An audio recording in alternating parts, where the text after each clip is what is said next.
Bab 17. Ayah Saija mempunyai seekor kerbau. Dengan kerbau itulah ia mengerjakan sawahnya. Ketika kerbau itu dirampas oleh kepala distrik Parangkujang, ia sangat bersedih hati. Ia tidak berkata sepatah kata berhari-hari lamanya, sebab sebentar lagi tiba musim membajak. Dan ia khawatir kalau tidak cepat ia mengerjakan sawah, waktu menyemai pun akan lewat, dan akhirnya tidak ada padi yang akan dipotong untuk disimpan di dalam lumbung di rumah. Perlu saya jelaskan bagi pembaca yang mengenal Jawa, tapi tidak mengenal Banten, bahwa di residensi itu ada hak milik tanah pribadi, sedang di tempat lain tidak ada. Maka ayah Saija pun sangat prihatin. Ia khawatir istrinya akan kekurangan beras, dan juga Saija yang masih kecil, dan adik-adiknya, laki-laki dan perempuan. Pun mungkin kepala distrik akan mengadukannya kepada asisten residen jika ia terlambat membayar pajak tanah, sebab bisa dihukum menurut undang-undang. Lalu ayah Saija mengambil keris pusaka warisan ayahnya. Keris itu tidak begitu bagus, tapi sarungnya berikat perak, dan di ujung sarung itu ada pula pelat perak. Dijualnya keris itu kepada seorang Cina yang tinggal di ibu kota, dan ia pulang ke rumah dengan 24 gulden. Dengan uang itulah ia membeli seekor kerbau lagi. Saija, yang waktu itu kira-kira berusia 7 tahun, segera bersahabat dengan kerbau baru itu. Bukan tanpa maksud saya mengatakan bersahabat, sebab sungguh mengharukan jika kita melihat betapa senang kerbau Jawa itu dengan anak kecil yang menjaga dan memeliharanya. Mengenai rasa senang kerbau itu nanti akan saya berikan contoh yang bukan hayalan. Binatang yang besar dan kuat itu menggerakkan kepalanya yang berat itu ke kanan atau ke kiri atau ke bawah, menurutkan tekanan jari si anak itu yang dia kenal. Dia mengerti dengan siapa ia besar bersama-sama. Saija kecil mempunyai rasa persahabatan yang sangat besar, sehingga pendatang baru itu segera merasakannya. Dan suara kanak-kanak Saija yang menggalakkannya itu seolah-olah memberi lebih banyak tenaga kepada pundak yang kukuh dari binatang yang kuat itu. Apabila ia membelah tanah liat yang padat dan meninggalkan bekas bajakan yang dalam dan tajam, kerbau itu dengan patuh berbalik bila ia tiba di ujung ladang, dan tidak seinci pun tanah yang dilangkawinya ketika kembali membaca alur yang baru, yang selalu berhampiran dengan yang sebelumnya, seakan-akan sawah itu tanah kebun yang digaruk oleh gergasi. Di sebelahnya terbentang sawah-sawah ayah Adinda, ayah gadis yang akan dikawin dengan Saija. Dan bila adik-adik Adinda datang, di batas antara sawah-sawah mereka, justru jika juga Saija ada di sana dengan bajaknya, mereka pun berseru gembira, yang satu kepada yang lain, dan memuji atas mengatasi kekuatan dan kepatuhan kerbaunya. Tapi saya kira kerbau Saija lah yang paling baik. Barangkali juga karena Saija pandai menegurnya, lebih pandai dari orang lain. Dan kerbau sangat peka terhadap teguran yang baik. Saija sudah 9 tahun dan Adinda 6 tahun ketika kerbau itu dirampas dari ayah Saija oleh kepala distrik Parangkujang. Maka ayah Saija yang amat miskin menjual kepada seorang Cina 2 penggait kelambu, barang pusaka mertuanya, laku 18 gulden, dan dengan uang itu dibelinya seekor kerbau lagi. Tapi Saija sedih sekali, sebab ia mendengar dari adik-adik Adinda bahwa kerbau yang sebelumnya dibawa ke ibu kota, dan ditanyakan kepada ayahnya apakah ia tidak melihat kerbau itu ketika ia pergi ke sana untuk menjual penggait kelambu. Ayah Saija tidak mau menjawab pertanyaan itu. Karena itu ia khawatir kerbaunya itu telah disembelih, seperti kerbau-kerbau lain yang dirampas oleh kepala distrik dari penduduk. Dan Saija menangis dan menangis bila ia teringat kerbau yang malang itu. Pergaulannya yang akrab dengannya 2 tahun lamanya, dan ia tak dapat makan. Lama ia tak dapat makan, sebab kerongkongannya terasa sempit bila ia menelan. Kita harus ingat bahwa Saija masih anak-anak. Kerbau yang baru itu mulai mengenal Saija dan segera menggantikan kerbau terdahulu dalam hatinya. Terlalu cepat sebenarnya, sebab aduhai, kesan-kesan lilin dalam hati kita begitu mudah hapus digantikan tulisan kemudian. Betapapun juga, sekalipun kerbau baru itu tidak begitu kuat seperti yang sebelumnya, sekalipun gandar yang lama terlalu lebar untuk pundaknya, tapi binatang yang malang itu patuh seperti yang terdahulu yang sudah disembelih. Dan meskipun Saija tidak dapat lagi membanggakan kekuatan kerbaunya waktu bertemu adik-adik Saija di perbatasan, namun ia mengatakan tidak ada yang lebih unggul dari kerbaunya dalam hal kemauan baik. Dan bila alur tidak begitu lurus seperti yang dahulu, atau bila ada gumpal-gumpal tanah yang terlewat tanpa dibajak, dengan senang hati ia mencangkulnya dengan pacul sebisa-bisanya. Lagi pula tidak ada kerbau yang punya user-useran seperti kerbaunya. Penghulu sendiri mengatakan bahwa kerbau itu memang membawa untung, karena ada sesuatu yang istimewa dalam jalan user-useran di pundak bagian belakangnya. Sekali di tengah padang, Saija sia-sia menyeru kerbaunya untuk bergerak. Binatang itu berdiri tanpa bergerak. Saija kesal karena ia begitu membangkang. Tidak biasa binatang itu membangkang demikian. Tidak dapat menahan diri dan mengeluarkan kata-kata menghina. Katanya, AS. Tiap orang yang pernah ke Hindia mengerti apa maksudnya. Dan barang siapa yang tidak mengerti, beruntung jika saya tidak menerangkan ucapan yang kasar itu. Tapi Saija tidak bermaksud buruk dengan kata-katanya itu. Dia hanya mengatakannya karena ia sering mendengar orang lain mengatakannya.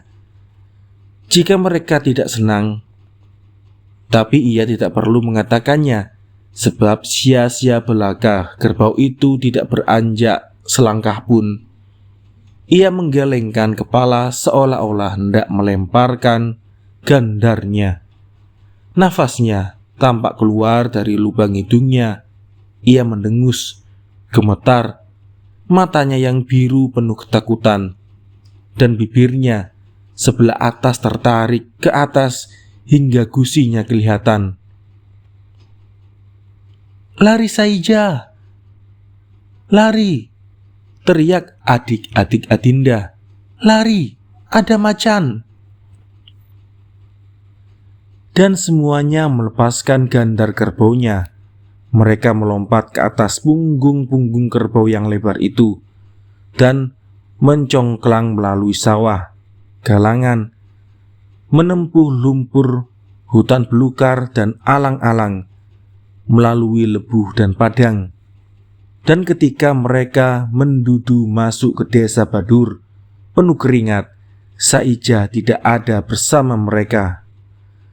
Sebab setelah ia melepaskan gandaran kerbaunya dan naik ke atas punggungnya untuk lari seperti kawan-kawannya, satu loncatan tiba-tiba membuat ia kehilangan keseimbangan dan jatuh ke tanah.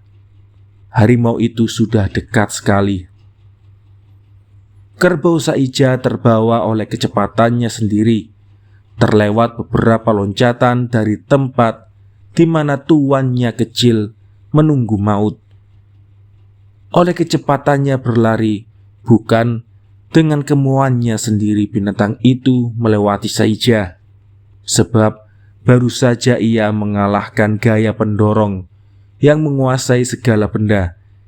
Juga sesudah tidak ada lagi sebab musabab yang mendorongnya, ia pun berbalik. Ia berdiri di atas kakinya yang umbang, tubuhnya yang umbang di atas anak itu melindunginya, dan dengan kepalanya yang bertanduk ia menghadapi macan itu. Binatang buas itu melompat, tapi ia melompat untuk penghabisan kalinya. Kerbau itu menyambutnya dengan tanduknya. Ia hanya kehilangan sedikit daging pada lehernya, kena cakar oleh macan itu. Macan itu terkapar di tanah dengan perut terbuka, dan Saijah selamat. Memang user-useran kerbau itu membawa untung. Ketika kerbau itu dirampas dari ayah Saijah dan disembelih, saya telah katakan pembaca bahwa cerita saya menjemukan. Ketika kerbau itu disembelih, Saijah sudah berumur 12 tahun dan Adinda sudah pandai menenun sarung. Dibatiknya dengan kepala tajam. Dia sudah memasukkan pikiran dalam tabung cantingnya dan digambarnya duka cita pada kain yang ditenunnya, sebab dilihatnya Saijah bermuram durja. Pun ayah Saijah bersedih hati, tapi lebih-lebih lagi ibunya. Dialah yang menyembuhkan luka di leher binatang yang setia itu, yang membawa anaknya pulang dalam keadaan selamat. Mendengar berita dari adik-adik Adinda, ia mengira bahwa anaknya telah dibawa lari oleh harimau itu. Sering-sering ia melihat luka itu, dan ia berpikir alangkah dalamnya cakar itu masuk ke dalam urat-urat kasar kerbau itu.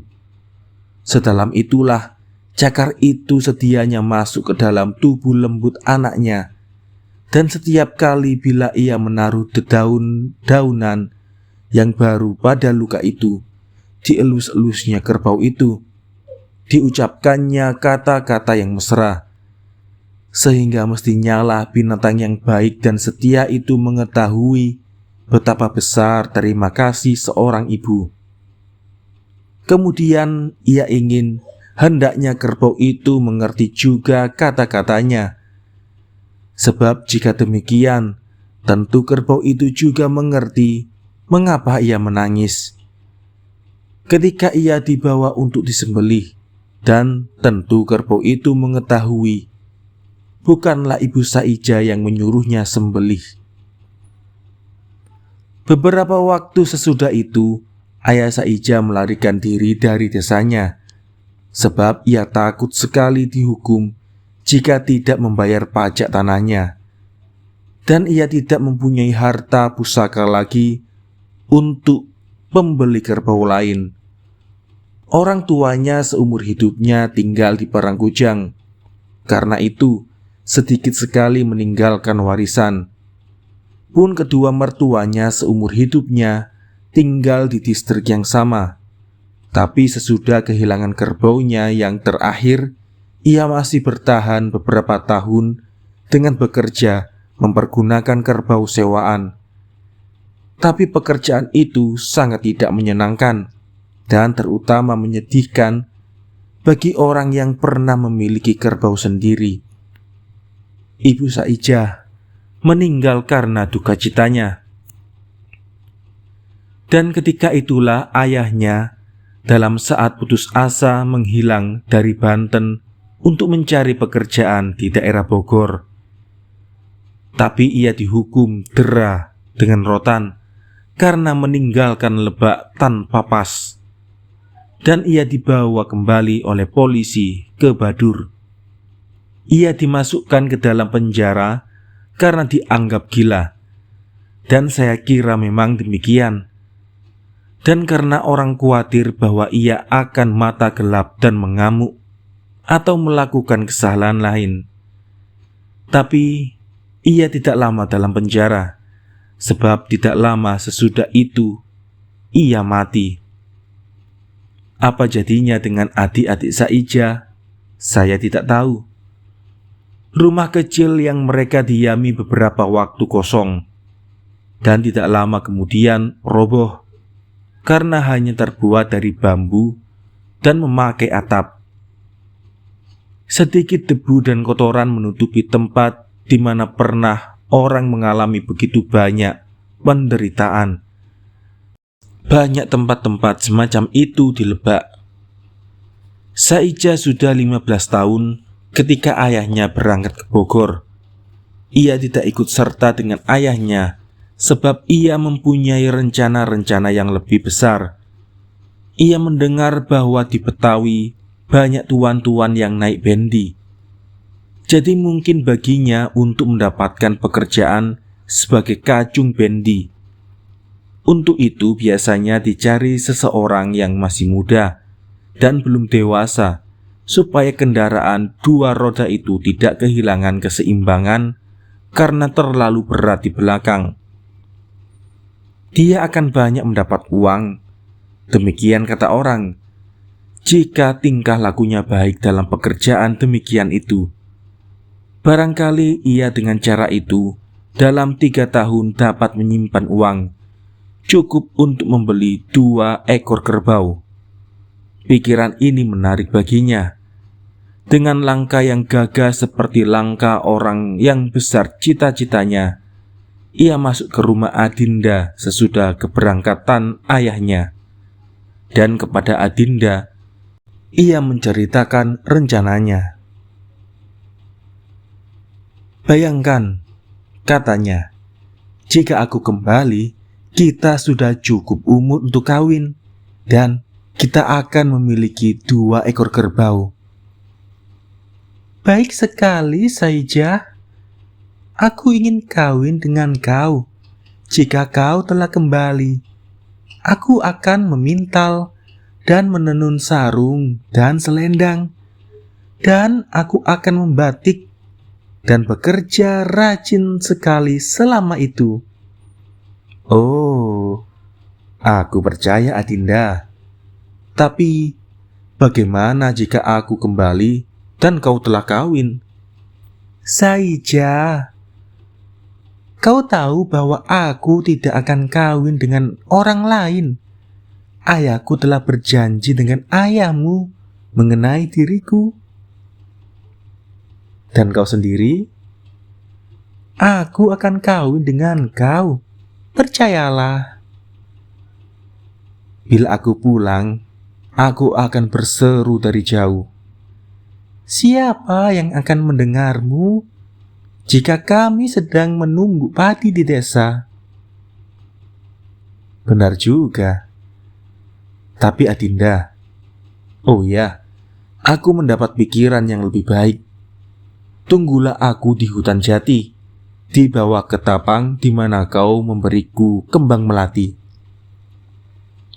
Tapi Saija, bagaimana aku tahu bila aku harus pergi menunggumu di bawah ketapang? Saija berpikir sejenak, lalu berkata, hitung jumlah bulan. Aku akan pergi 3 kali 12 bulan. Bulan ini tidak terhitung.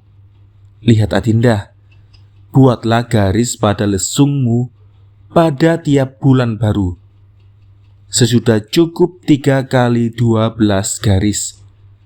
Sehari sesudah itu aku akan datang di bawah ketapang.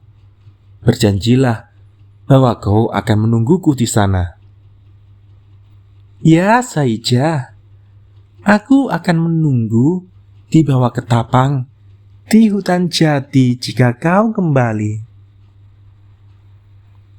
Lalu Saija menyobek secarik dari ikat kepalanya yang biru, ikat kepalanya yang lusuh, dan diberikannya kepada Adinda agar disimpan sebagai petaruh. Lalu ia pun meninggalkannya dan meninggalkan Badur. Berhari-hari ia berjalan, dilewatinya Rangkas Betung yang belum lagi menjadi ibu kota Lebak, dan warung gunung di mana tinggal asisten residen. Dan keesokan harinya ia tiba di Pandeglang yang letaknya seperti di dalam taman.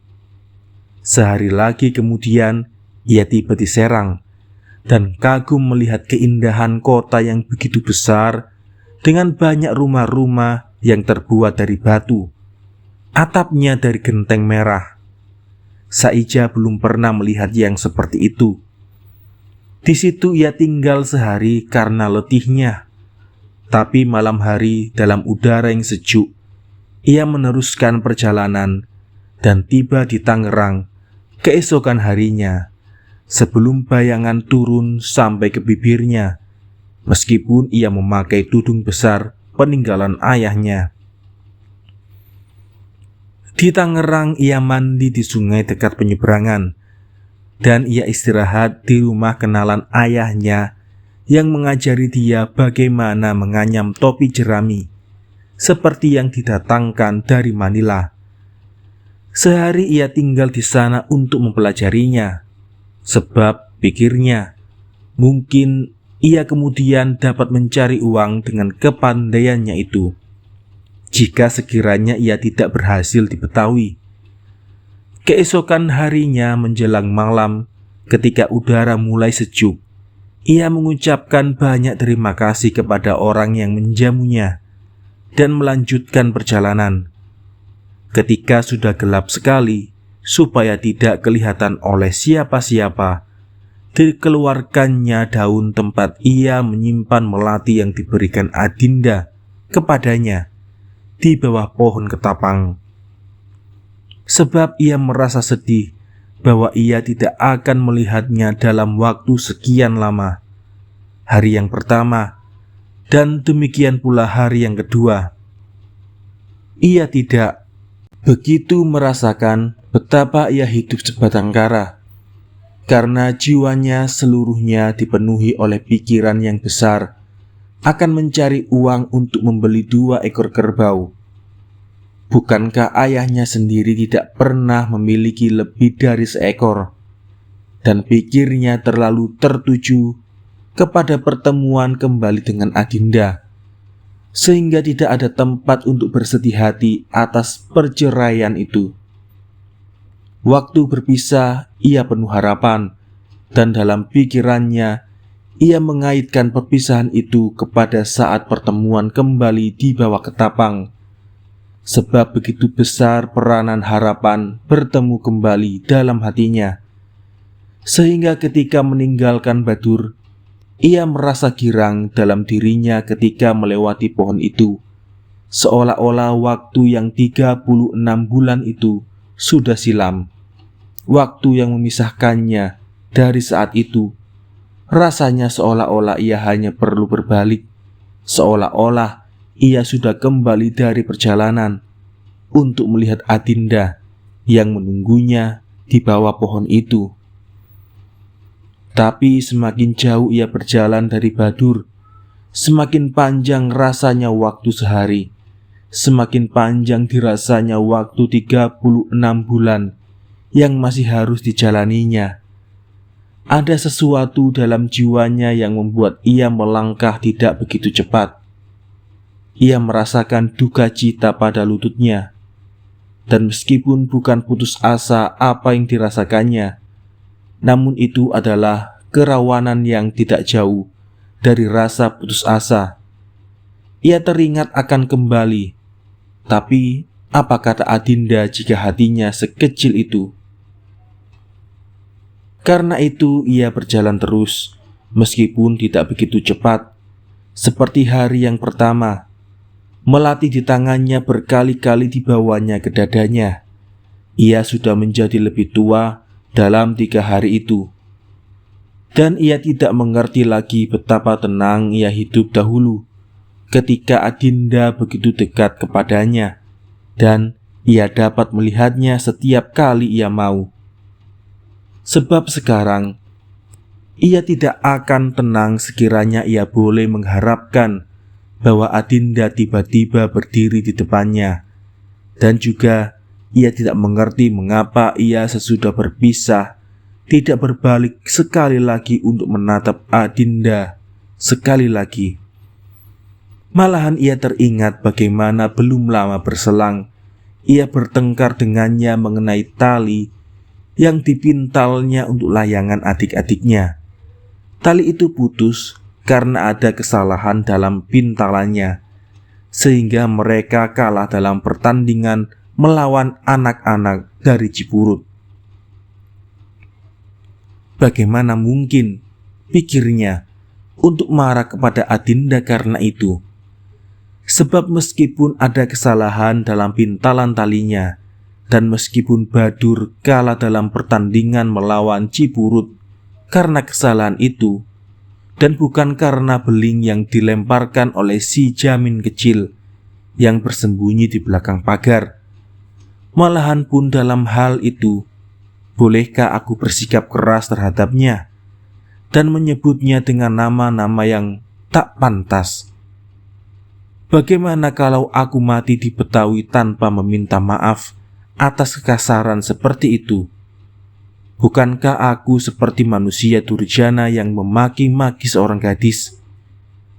Dan tidakkah apabila orang mendengar bahwa aku mati di negeri asing, tiap orang di Badur mengatakan, "Syukurlah Saija mati, sebab ia kurang ajar kepada Adinda." Demikianlah jalan pikirannya, lain sekali dari ketika ia dalam keadaan kesal tempo hari. Pikirannya itu dengan tidak setahunya mencari jalan keluar. Mula-mula dengan kata-kata tak lengkap digumam, kemudian dengan kata-kata kepada diri sendiri, dan kemudian menjadi nyanyian sedih dan pilu yang saya turunkan di sini terjemahannya. Mula-mula saya hendak memasukkan mantra dan rima dalam terjemahan itu, tapi seperti hafalar, saya pun merasa lebih baik jangan mengikat diri kepada kerangka yang kaku itu. Aku tak tahu di mana aku mati. Aku melihat samudera luas di pantai selatan ketika datang ke sana dengan ayahku untuk membuat garam. Bila aku mati di tengah lautan dan tubuhku dilempar ke air dalam, ikan hiu berebutan datang, berenang mengelilingi mayatku dan bertanya, siapa antara kita akan melulur tubuh yang turun di dalam air? Aku tak mendengarnya.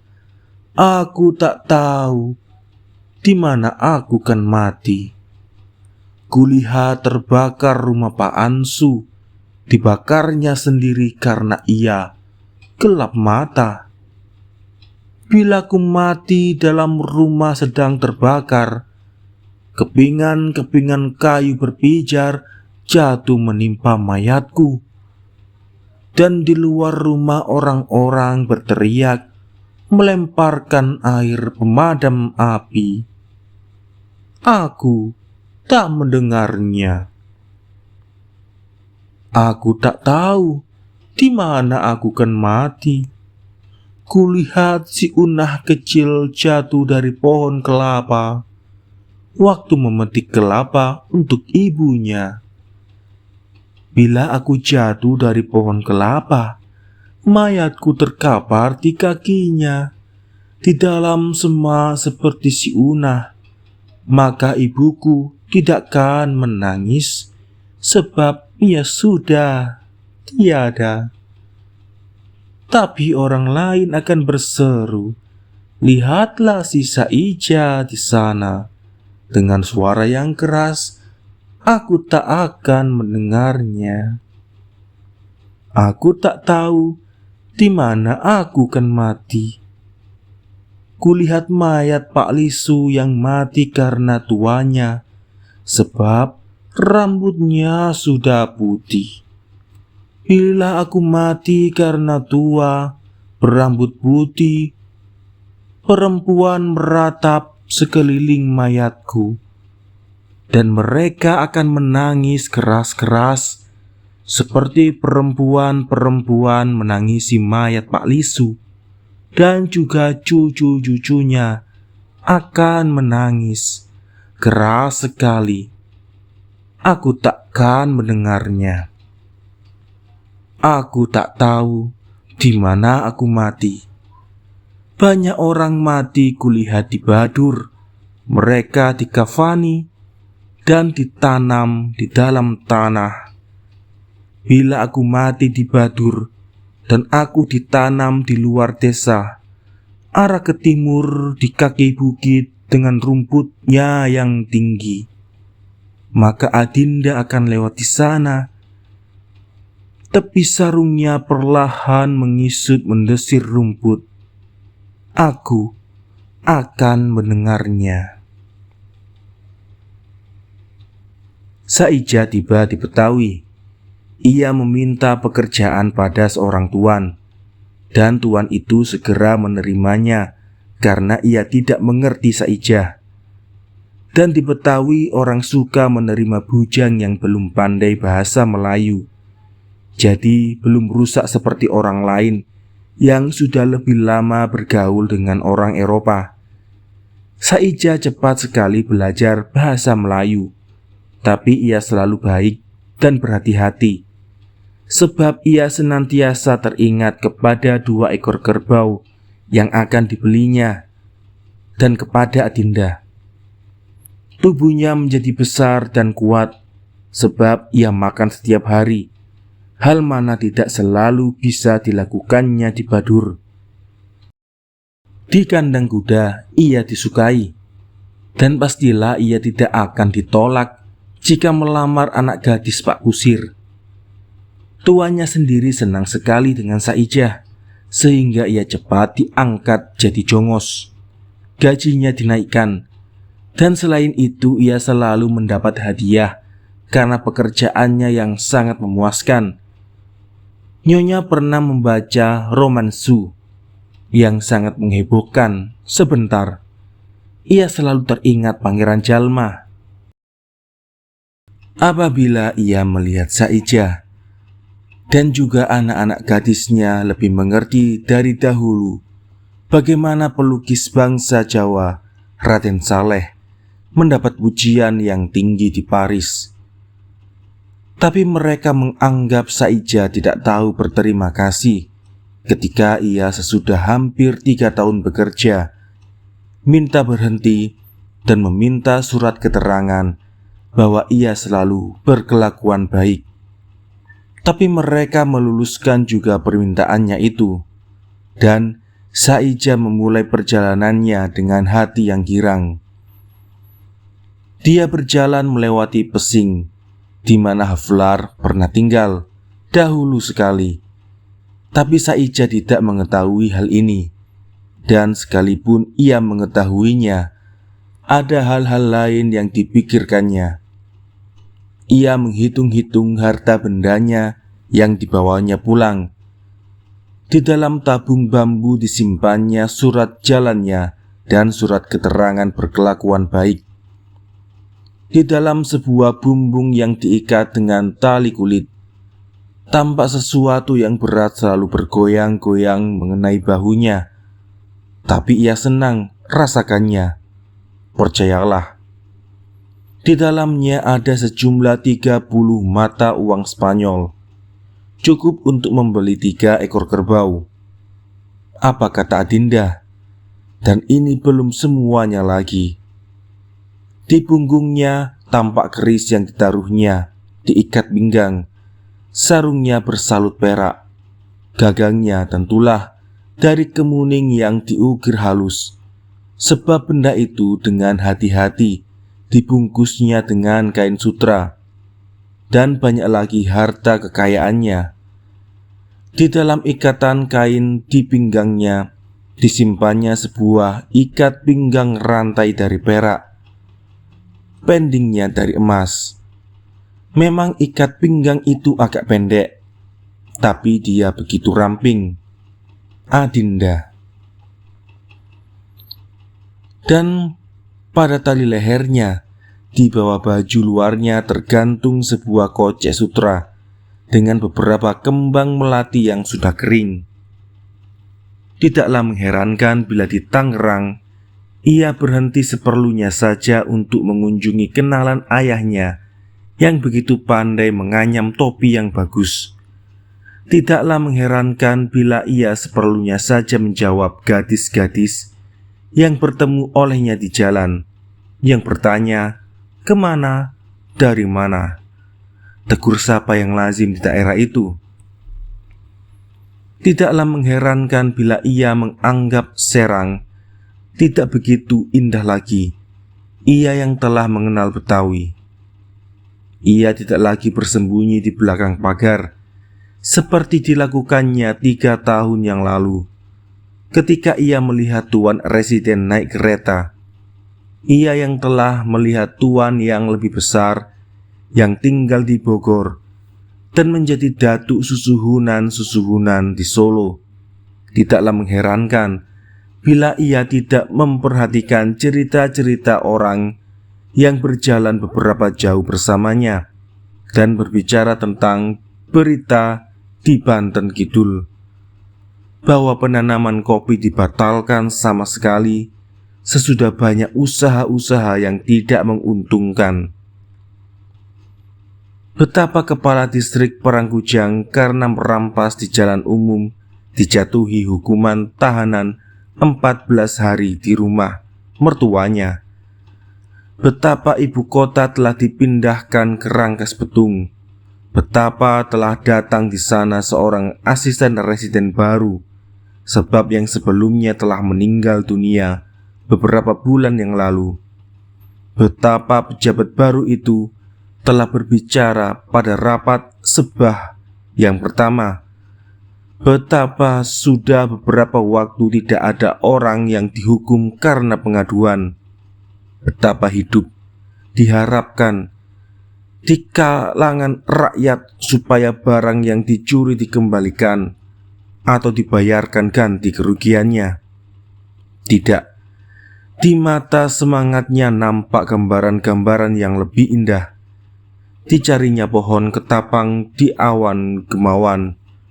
Terlalu jauh masih ia untuk mencarinya di Badur. Ia memeluk udara di sekitarnya, seolah-olah ia hendak merangkul tubuh yang akan menunggunya di bawah pohon itu. Dibayangkannya wajah Adinda, kepalanya, bahunya, dilihatnya kondenya yang besar, hitam gemerlap, terperangkap dalam jeratnya sendiri, bergantung pada lehernya. Dilihatnya matanya yang besar berkilau dalam pantulan yang hitam. Cuping hidungnya yang diangkatnya dengan perkasa sebagai anak kecil ketika ia betapa mungkin mengganggunya, dan sudut bibirnya yang menyimpan senyumnya. Dilihatnya buah dadanya yang kini tentunya menonjol di bawah kebayanya. Dilihatnya betapa sarung yang ditenunnya sendiri memeluk ketat pinggangnya dan mengikuti lengkungan pahanya turun melalui lututnya, mengalun indah di atas kakinya alit. Tidak, ia tidak banyak mendengar apa yang dikatakan orang kepadanya. Yang didengarnya ialah nada-nada yang lain. Didengarnya bagaimana Adinda akan berkata, "Selamat datang Saijah. Aku teringat kepadamu waktu memintal dan waktu menenun dan waktu menumbuk padi dalam lesung yang bergaris 3 kali 12 garis buatan tanganku. Ini aku di bawah ketapang. Hari pertama bulan yang baru. Selamat datang Saijah. Aku mau jadi istrimu. Itulah musik yang bergema di telinganya, sehingga ia tidak mendengar segala berita yang disampaikan orang dalam perjalanannya. Akhirnya tampak olehnya pohon ketapang, atau lebih tepat, dilihatnya suatu tempat yang besar dan gelap yang menutup bintang-bintang banyak di pemandangannya. Itu mestinya hutan jati dekat pohon, di mana ia akan bertemu dengan Adinda keesokan harinya sesudah terbitnya matahari. Ia mencari dalam gelap dan meraba-raba banyak batang pohon. Tidak lama kemudian ia menemukan sebatang pohon. Pada kulitnya sebelah selatan ada bekas tetakan yang dikenalnya. Diletakkannya jarinya dalam alur yang dibuat oleh si Panteh dahulu dengan parangnya untuk menyerapahi Pontianak yang menyebabkan ibunya sakit gigi.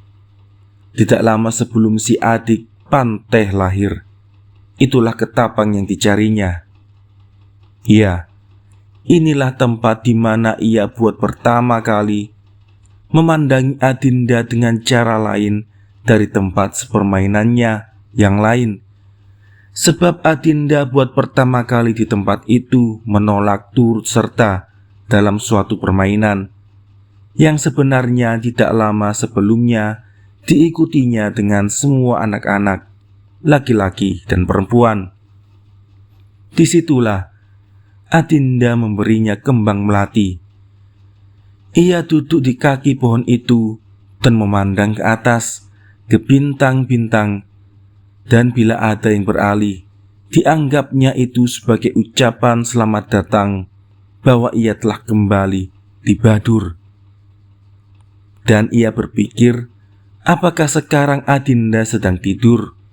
Dan apakah ia tidak salah menandai bulan pada lesungnya?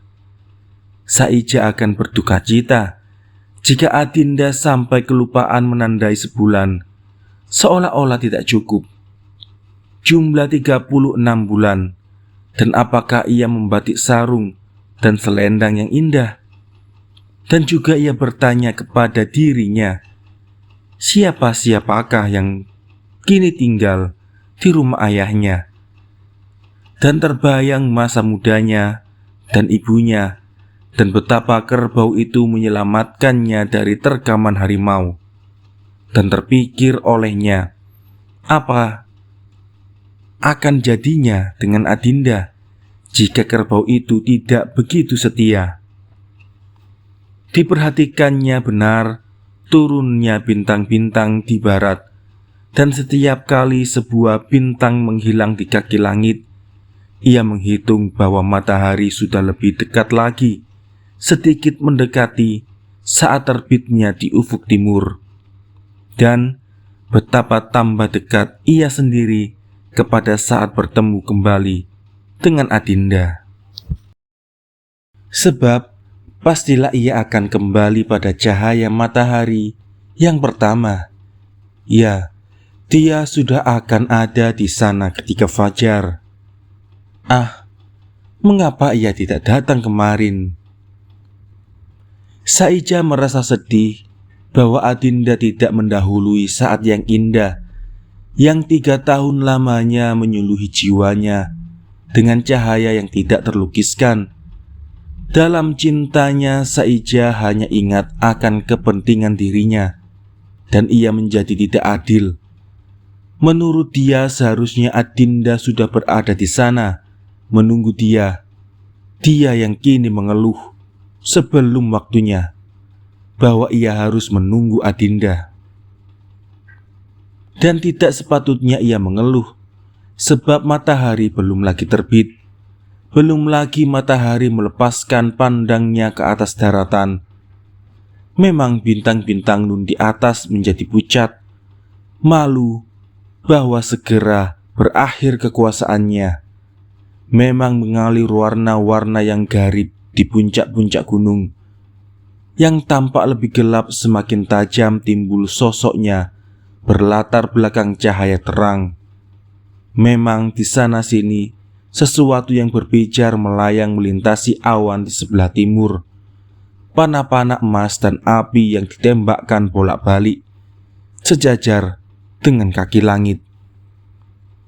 Tapi menghilang lagi dan nampaknya jatuh di belakang tirai yang penuh rahasia. Tirai yang menjauhkan siang dari pandangan mata Saijah.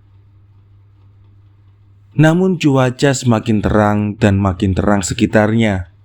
Sudah dilihatnya tamasya alam dan sudah dapat dibedakannya gombak gugus kelapa di mana Badur tersembunyi dari pandangan mata. Disitulah Adinda terbaring tidur. Tidak, dia tidak lagi tidur. Bagaimana mungkin ia tidur? Tidakkah ia tahu bahwa Saijah akan menantinya? Dia tidak tidur semalam-malaman. Pasti jaga kampung mengetuk pintunya dan menanyakan mengapa pelita masih menyala dalam rumahnya. Dan dengan tersenyum manis ia menjawab bahwa ia tak dapat tidur karena berjanji akan menyelesaikan selendang yang sedang ditenunnya. Selendang itu harus selesai sebelum hari pertama bulan baru. Atau malam itu ia bergadang di tempat gelap, duduk di atas lesung dan menghitung dengan jari, dan hati mendamba sudahkah sungguh-sungguh berderet 36 garis yang dalam. Dan hatinya gembira terkejut dalam kejekatannya. Jangan-jangan ia salah hitung. Jangan-jangan masih kurang satu. Dan sekali lagi, dan sekali lagi. Dan setiap kali ia menikmati kepastian yang menyenangkan bahwa sungguh-sungguh telah lewat 3 kali 12 bulan sejak ia berpisah dengan Saijah.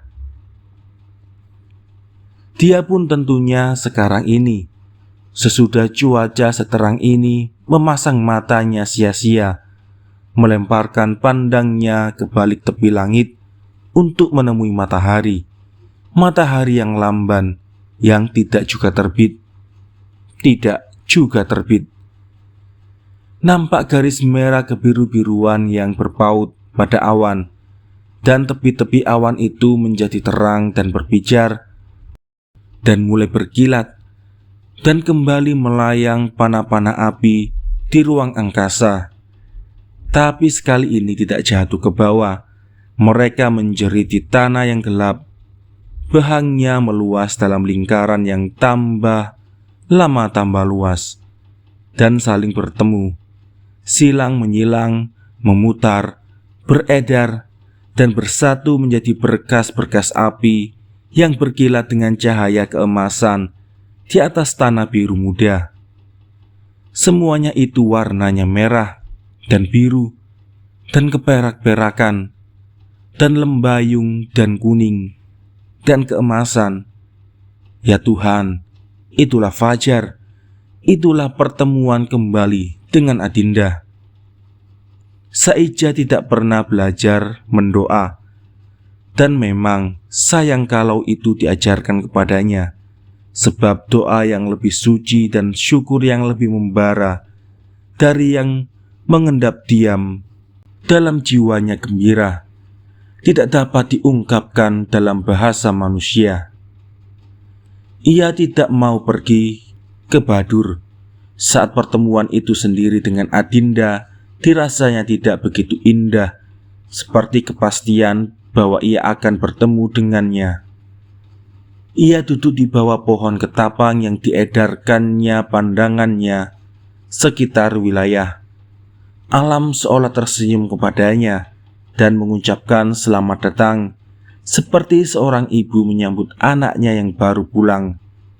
Dan seperti juga si ibu melukiskan kegembiraannya dengan menimbulkan sendiri kenang-kenangan kepada duka cita yang lampau, pada waktu menunjukkan apa yang disimpannya sebagai tanda mata selama kepergian anaknya. Saijah pun menggembirakan hati dengan melihat kembali sekian banyak tempat-tempat yang menjadi saksi kehidupannya yang singkat. Tapi betapapun matanya ataupun pikirannya mengembara setiap kali pandangnya dan hasratnya kembali ke jalan yang menghubungkan Badur dengan pohon ketapang itu.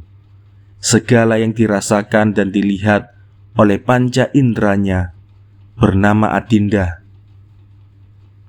Dilihatnya jurang sebelah kiri dengan tanah yang begitu kuning, di mana pernah seekor kerbau yang masih muda jatuh ke dalam lubang. Orang kampung berkumpul di situ untuk menolong binatang itu, sebab bukan perkara kecil kehilangan seekor kerbau muda. Mereka turun dengan tali rotan yang kuat, dan ayah Adinda adalah yang paling berani. Oh, betapa keras ia bertepuk tangan, Adinda. Dan nun di sana, di sebalik gugusan pohon kelapa yang daunnya melambai-lambai di atas pondok-pondok desa, di salah satu tempat itu, si Unah jatuh dari pohon dan mati. Alangkah sedih ibunya menangis, sebab si Unah masih begitu kecil. Ratapnya, seolah-olah ia tidak akan begitu sedih sekiranya si Unah sudah lebih besar. Tapi ia kecil, memang benar, sebab ia lebih kecil dan lebih lemah dari Adinda. Tidak tampak seorang pun di jalan yang menghubungkan Badur dengan pohon itu.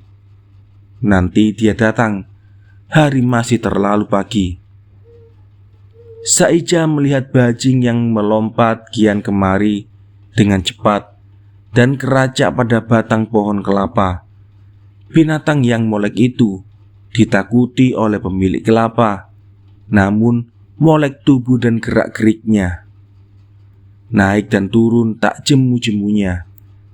Saija melihatnya dan dipaksanya dirinya untuk terus melihatnya, sebab dengan demikian pikirannya menjadi tenang. Sesudah berat bekerja sejak matahari terbit, tenang sesudah letih menunggu. Tidak lama kemudian kesan-kesannya menyatakan diri dalam kata-kata, dan ia pun menyampaikan apa yang bergolak dalam jiwanya. Saya lebih suka membacakan nyanyiannya dalam bahasa Melayu, bahasa Itali di timur itu. Lihatlah betapa bajing mencari makan di pohon kelapa. Ia naik, ia turun, ia mengeracak kiri dan kanan. Ia berlari mengitari pohon, melompat, jatuh, memanjat, dan jatuh lagi. Sayap ia tak punya, namun ia cergas seperti burung. Selamatlah bajingku, selamatlah. Pasti kau menemukan makan yang kau cari. Tapi aku seorang diri duduk di hutan jati, menunggu makanan bagi hatiku. Sudah lama bajingku kenyang, sudah lama ia kembali ke sarang. Tapi masih juga jiwaku dan hatiku sangat berduka cita, Adinda. Belum juga ada orang di jalan yang menghubungkan Badur dengan pohon ketapang. Muka Saija terpandang ramah-ramah yang agaknya bergembira karena hari mulai panas. Lihat nun ramah-ramah keliling mengepak sayap. Sayapnya berkilau laksana kembang aneka warna. Hatinya cinta berahikan bunga kenari. Pastilah ia mencari kekasih yang harum wangi. Selamatlah ramaku, selamatlah. Pastilah kau menemu apa dicari. Tapi aku duduk seorang diri di hutan jati, menunggu kekasih idaman hati.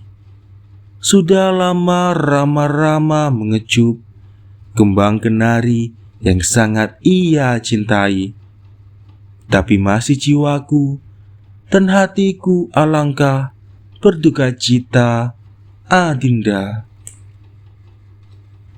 Dan belum juga ada orang di jalan yang menghubungkan Badur dengan pohon ketapang.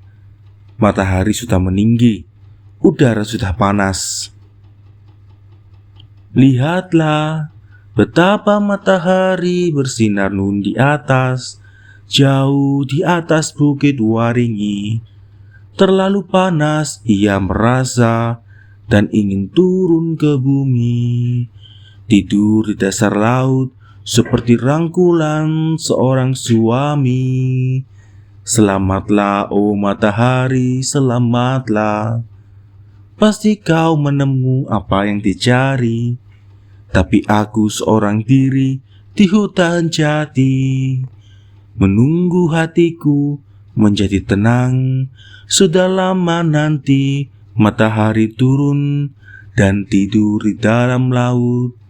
Jika segala telah kelam, tapi masih jiwaku dan hatiku alangkah berduka cita, Adinda. Dan tidak ada orang di jalan yang menghubungkan Badur dengan pohon ketapang. Jika tiada lagi Rama-Rama terbang keliling mengepak sayap, jika bintang tiada lagi berkilauan, jika melati tiada lagi harum baunya, jika tiada lagi hati berduka, tiada lagi binatang liar di dalam hutan, jika matahari kesasar di jalan dan bulan lupa mana timur, mana barat, jika waktu itu belum juga datang, Adinda, maka turunlah malaikat dengan sayap kemilau ke atas bumi mencari apa yang tinggal. Maka mayatku terkapar di sini di bawah ketapang. Jiwaku alangkah berduka cita, Adinda. Tidak ada orang di jalan yang menghubungkan Badur dengan pohon ketapang. Maka malaikat melihat mayatku, diberitahunya saudara-saudaranya, ditunjuknya mayatku dengan jarinya. Lihatlah nun di sana ada seorang manusia mati terlupa. Mulutnya kejang mencium kembang melati. Marilah kita angkat dia, kita bawa ke surga. Orang yang menunggu Adinda sampai mati, sungguh ia tak boleh tinggal sendiri. Orang yang hatinya begitu keras mencinta, maka sekali lagi mulutku kejang akan membuka untuk memanggil Adinda yang kucinta.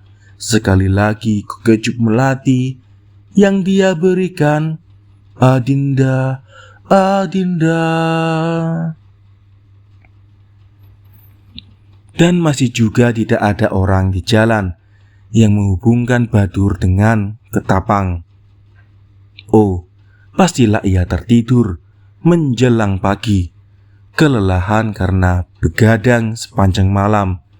Karena begadang bermalam-malam terus-menerus, ia tidak tidur sudah berminggu-minggu. Demikianlah adanya. Apakah ia akan berdiri dan berjalan ke Badur? Tidak.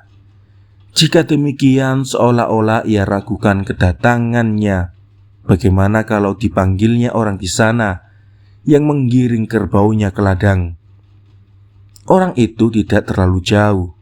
Dan lagi, Saija tidak mau bicara tentang Adinda, tidak mau menanyakan tentang Adinda.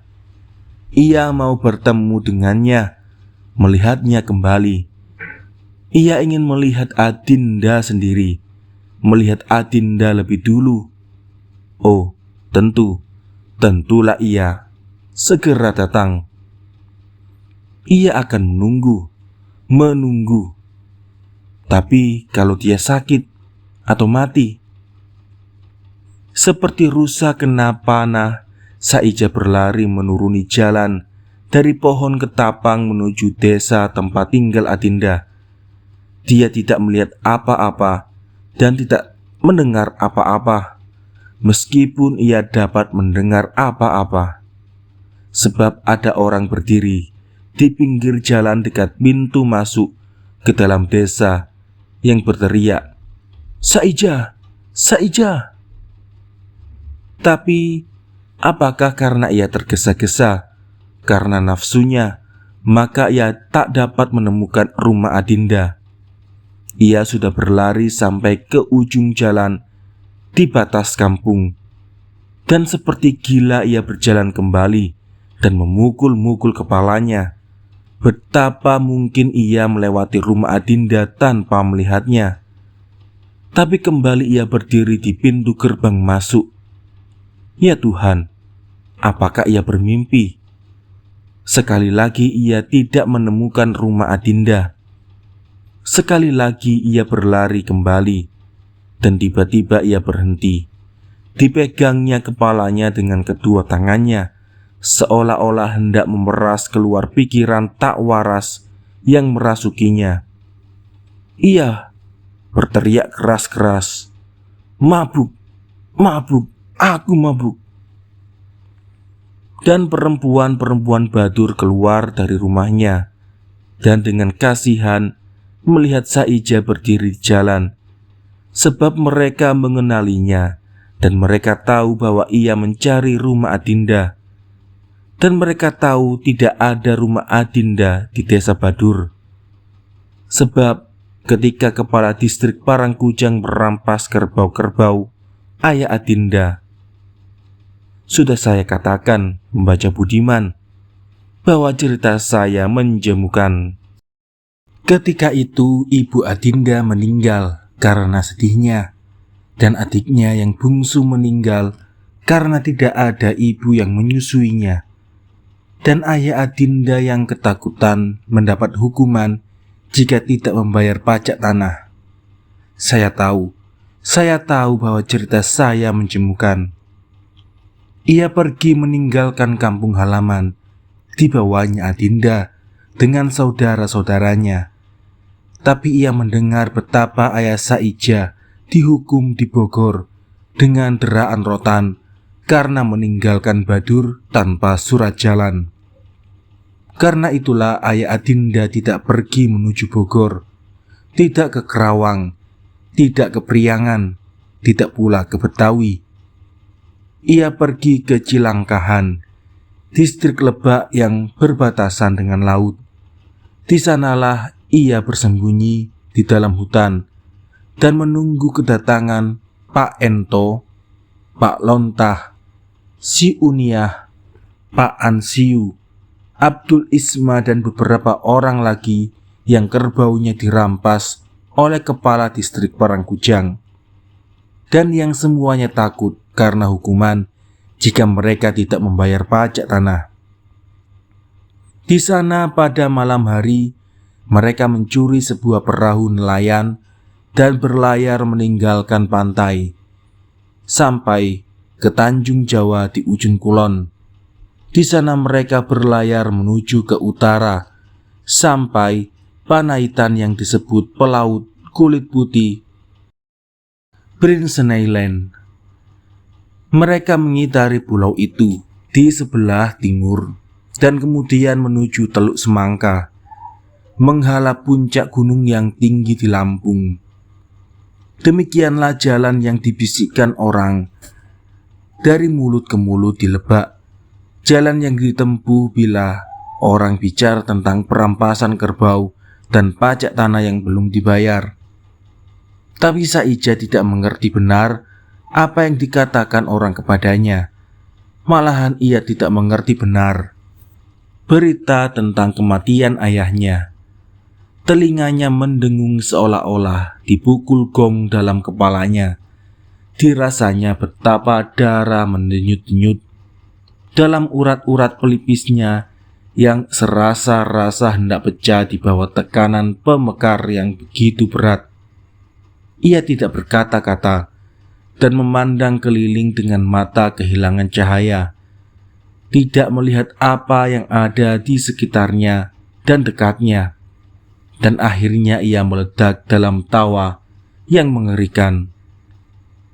Seorang perempuan tua membawanya ke rumahnya dan mengobati orang gila yang malang itu. Tidak lama kemudian, ia tidak lagi tertawa begitu mengerikan, namun ia tidak berbicara. Hanya malam hari orang-orang sepondok terkejut oleh suaranya bila ia menyanyi tanpa nada. Tidak ku tahu di mana aku kan mati. Dan beberapa orang penduduk Badur mengumpulkan uang untuk memberi sajen kepada buaya-buaya di Ciujung supaya Saija menjadi sembuh. Saija yang dianggap gila, tapi ia tidak gila. Sebab sekali malam hari ketika bulan bersinar cerah, ia berdiri dari balai-balainya dan perlahan-lahan meninggalkan rumah dan mencari tempat di mana pernah Adinda berdiami. Ini bukan pekerjaan yang mudah, sebab banyak rumah yang telah roboh. Tapi nampaknya ia mengenali kembali tempat itu pada besarnya sudut yang dibuat oleh beberapa garis cahaya melalui pohonan pada waktu bertemu dalam matanya. Seperti seorang pelaut menentukan posisi pada menara api atau pada tempat-tempat yang menjulur di gunung. Ya, disitulah mestinya rumahnya. Di situ pernah Adinda tinggal. Tersaruk-saruk pada bambu setengah lapuk dan kepingan-kepingan atap yang runtuh, ia mencari jalan ke tempat keramat yang dicarinya. Dan sungguh ia masih menemukan kembali sebagian dari pagar yang masih berdiri. Di samping pagar itulah dulu berada balai-balai Adinda.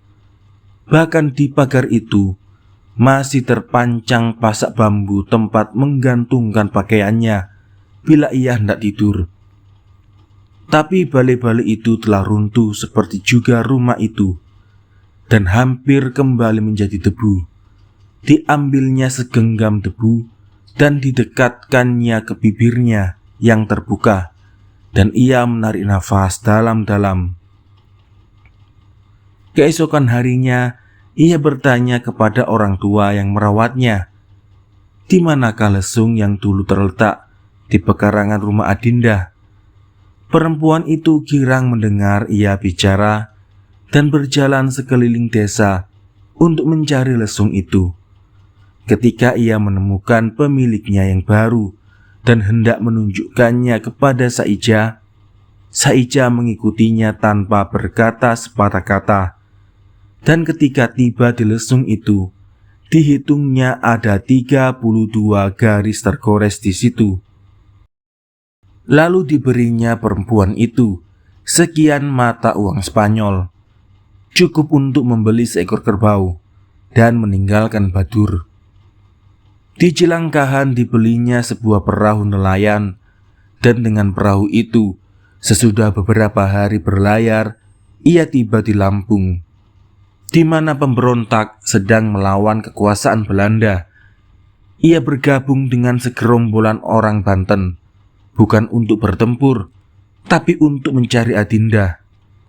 Sebab sifatnya lembut dan lebih mudah terharu oleh kesedihan dari tergugah oleh kepahitan. Pada suatu hari ketika pemberontak-pemberontak sekali lagi dikalahkan, ia mengembara di dalam desa yang baru saja direbut oleh tentara Belanda. Jadi masih terbakar. Saija tahu bahwa gerombolan yang dihancurkan di tempat itu sebagian besar terdiri dari orang Banten. Ia berkeliling seperti hantu di rumah-rumah yang belum terbakar seluruhnya dan menemukan mayat ayah Adinda dengan luka kena kelewang di dada. Di sampingnya Saija melihat ketiga saudara Adinda yang terbunuh, pemuda-pemuda, anak-anak masih, dan sedikit lagi ke sana tampak mayat Adinda telanjang, teraniaya dengan cara yang mengerikan. Ada sepotong kecil kain biru masuk ke dalam luka yang terbuka di dadanya, yang rupanya mengakhiri pergulatan yang lama. Lalu Saija menyongsong beberapa orang soldadu yang dengan bedil terkokang menghalau sisa-sisa pemberontak yang masih hidup di dalam api rumah-rumah yang sedang terbakar. Ia mendekap bayonet-bayonet pedang yang lebar itu, mendorong ke depan dengan penuh tenaga, dan masih berhasil mendesak kembali soldadu-soldadu itu dengan tenaga yang penghabisan. Ketika gagang-gagang bayonet tertumbuk pada dadanya, dan tidak lama kemudian orang bersorak-sorak di Betawi atas kemenangan yang baru itu, yang menambahkan pula banyak kemenangan pada kemenangan-kemenangan tentara Hindia Belanda. Dan wali negeri pun menulis bahwa keamanan telah dipulihkan kembali di Lampung, dan Raja Belanda yang diberi penerangan oleh pejabat-pejabat negara kembali memberi anugerah atas keberanian dan kepahlawanan yang begitu besar, berupa sejumlah banyak bintang kehormatan. Dan agaknya doa syukur naik ke langit dari hati orang-orang yang saleh di gereja hari Minggu atau waktu sembahyang, ketika mereka dengar bahwa Tuhan segala bala tentara telah ikut pula berperang di bawah panji-panji Belanda. Tapi Tuhan hibah melihat malapetaka demikian, hari itu menolak korban persembahan. Penutup cerita Saija itu telah saya persingkat, lebih singkat dari yang dapat saya lakukan jika saya ingin melukiskan sesuatu yang mengerikan.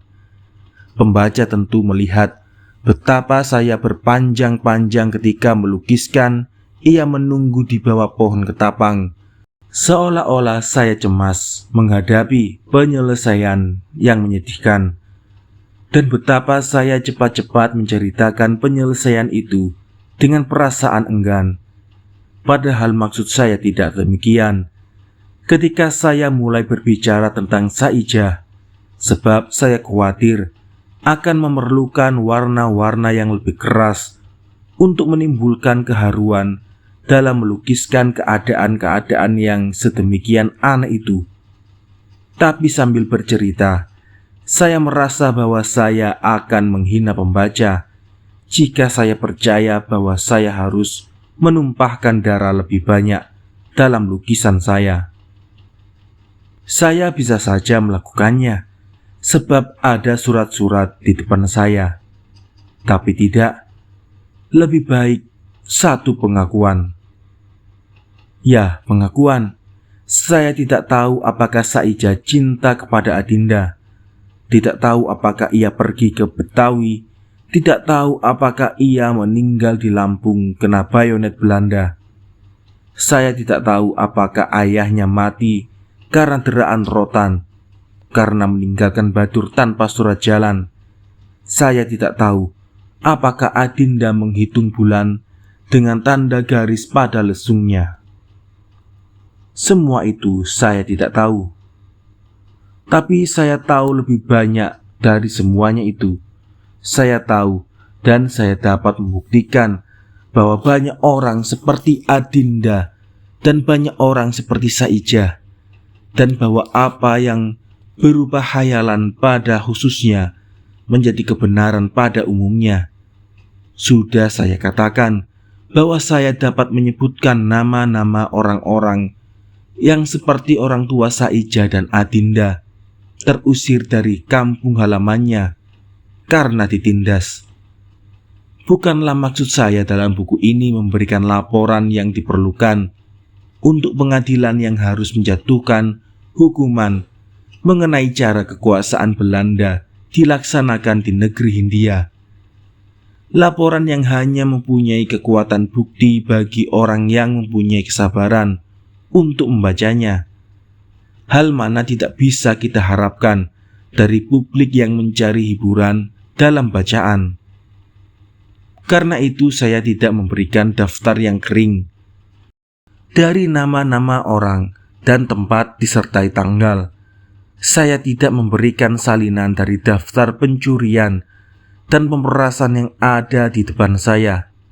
Tapi saya mencoba melukiskan apa yang mungkin bergolak dalam hati orang-orang miskin yang dirampas harta bendanya. Harta benda yang seharusnya digunakan untuk keperluan hidupnya. Atau malahan, saya hanya menyuruh terka, khawatir jangan-jangan saya terlalu keliru dalam melukiskan perasaan-perasaan yang tidak pernah saya alami. Tapi mengenai pokok utamanya, semoga saya dituduh memfitnah. Semoga saya dipanggil untuk membuktikan apa yang saya tulis. Semoga orang berkata, Saija itu hanya hayalan Anda. Dia tidak menyanyikan lagu itu. Tidak ada orang bernama Adinda tinggal di Badur. Tapi hendaknya itu dikatakan dengan kekuatan, kemauan untuk menegakkan keadilan. Sesudah saya buktikan bahwa saya tidak memfitnah. Apakah dusta perumpamaan orang Samaritan yang belas kasihan? Sebab barangkali tidak pernah seorang musafir yang disambut dirawat di rumah keluarga Samaritan. Apakah dusta perumpamaan orang yang menyemai? Sebab kita tahu bahwa tidak ada petani yang menebar benih di atas batu.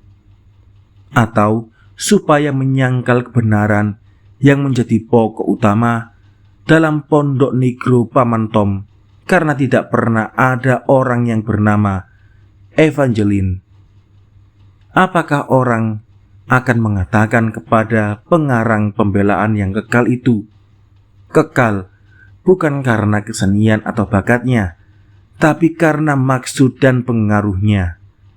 Apakah orang akan mengatakan kepadanya, Anda bohong? Budak-budak itu tidak dianiaya, sebab buku Anda dusta. Buku perbuatan yang kering harus membuat suatu cerita yang meliputi perbuatan-perbuatan itu, supaya masuk ke dalam hati sanubari pembaca. Apakah orang akan membaca bukunya sekiranya bentuk seperti dokumen perkara pengadilan? Apakah salahnya atau salah saya bahwa kebenaran seringkali harus diselimuti dengan dusta supaya diterima? Dan kepada beberapa orang yang akan mengatakan bahwa saya terlalu mengidealisir Saija dengan cintanya, saya harus bertanya bagaimana mereka tahu, karena hanya sedikit sekali orang Eropa yang berusaha mendekati perasaan alat-alat kopi dan gula yang disebut Inlander itu. Tapi sekalipun perkataan mereka itu beralasan, barang siapa yang mengemukakan ini sebagai bukti maksud utama buku saya, mengakui sukses saya yang gemilang. Sebab perkataan itu jika diterjemahkan berbunyi, kejahatan yang Anda lawan tidak ada, atau tidak begitu hebat. Sebab orang Inlander itu tidak seperti Saija yang Anda gambarkan di dalam penganiayaan orang Jawa. Tidak ada kejahatan yang begitu besar seperti jika Anda menggambarkan Saija dengan sebenarnya. Orang Sunda tidak menyanyikan lagu-lagu demikian.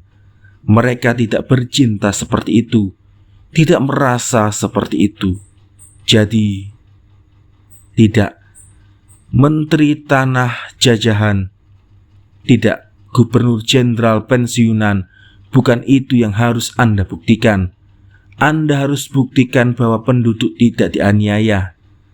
Tak peduli apakah ada orang-orang sentimental seperti Saija di antara penduduk.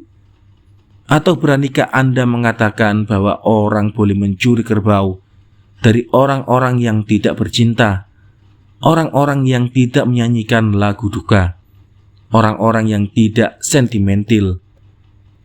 Jika orang menyerang saya di lapangan kesusastraan, saya akan mempertahankan kebenaran gambaran Saija. Tapi di lapangan politik, saya akan segera mengalah dan membenarkan kritikan-kritikan terhadap kebenaran gambaran itu, supaya soal utama jangan bergeser.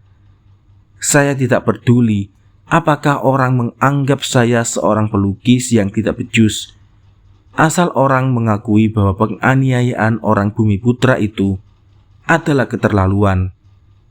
Demikianlah bunyi catatan pada nota pejabat yang mendahului Havelaar yang ditunjukkannya kepada Kontelir Verbrugge. Sebuah nota yang terletak di depan saya. Tapi saya mempunyai bukti-bukti yang lain. Dan untung saja, sebab pejabat sebelum Havelaar itu juga bisa keliru. Wahai, jika dia keliru, maka ia telah dihukum berat untuk kekeliruannya itu.